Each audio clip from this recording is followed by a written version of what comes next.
స్టెప్స్లో కానీ step wise యాక్షన్స్లో కానీ ఎప్పుడు సరిగ్గా ఆచరించలేదని మా లోక్సత్తా అభిప్రాయం.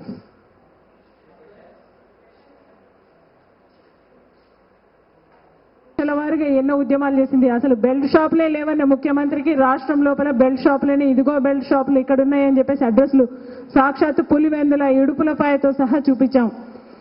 అలాగే దీని తర్వాత బెల్ట్ షాపులు ఉన్నాయని ఒప్పుకున్నారు ముఖ్యమంత్రి గారు. దాని తర్వాత మళ్ళీ ఇదిగో బెల్ట్ షాపులను చూపించిన తర్వాత మేము నిర్మూలిస్తాం, దీన్ని నిర్మూలించడానికి ప్రయత్నం చేస్తాం మా వంతు అని చెప్పారు. మళ్ళీ నిద్రపోయారు. తర్వాత మద్య విమోచన ప్రచార కమిటీ అంటే ఏర్పాటు చేశారు.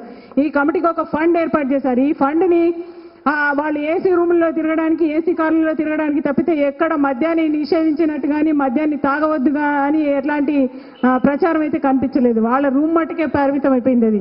దాని తర్వాత ఆ మద్య విమోచన కమిటీ ₹1,00,000 ఏ ఊర్లోనైతే పూర్తిగా బెల్ట్ షాపులు వద్దు, ఏ ఊర్లో అయితే తాగుడు వద్దు అని అనుకున్న ఊర్లలో ₹1,00,000 నజరాన ప్రకటిస్తామనంటే రాష్ట్ర వ్యాప్తంగా మేము 23 దాదాపు గ్రామ పంచాయతీలకి మద్య విమోచన కమిటీకి ప్రజెంట్ చేశాం. ఇదిగో 23 గ్రామాల్లో గ్రామ పంచాయతీ తీర్మానంతో సహా ప్రజలందరితో కలిపిన సంతకాలు ఉన్నాయి, వీళ్ళకి ₹1,00,000 ఇవ్వండి అని అన్నారు. ఇంతవరకు దాని పతా లేదు. అలాగే గవర్నర్ గారికి ఒకటి మెమోరాండం ఇచ్చాము. మళ్ళీ ముఖ్యమంత్రి గారికి అయితే మాటికి ఇస్తూనే ఉన్నాము.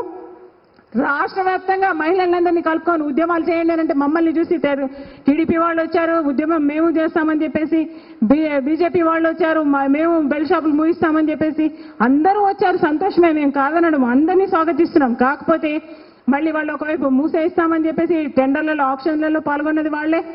ఆ వైన్ షాపులని వేలంపాటలో పాల్గొని వాళ్ళని నడిపించేది, ప్రోత్సహించేది వాళ్ళ అనుచరులు, వాళ్ళకి సంబంధించిన రాజకీయ నాయకులే. ప్రధాన పార్టీల నాయకులందరూ ఇవాళ ఈ వైన్ షాపుల్లో భాగస్వామ్యం ఉంది, బెల్ట్ షాపుల్లో భాగస్వామ్యం ఉంది. గ్రామీణ జిల్లాల లోపల ప్రతి చోట కూడా ఈ రాజకీయ నాయకుల అండదండలు ఉన్నాయి ఈ బెల్ట్ షాపుల వెనకాల.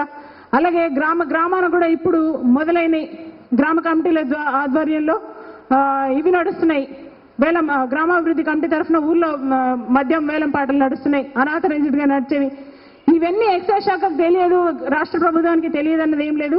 అందరు మత్తులో ఉన్నారు, చాలా మత్తులో ఉన్నారు. వాళ్ళు పాపం కోలుకోలేకపోతున్నారు, ఆ మత్తు నుంచి తేరుకోలేకపోతున్నారు అంతే. ఎందుకంటే ఎక్సైజ్ శాఖని మేము మళ్ళీ రాష్ట్ర ప్రభుత్వం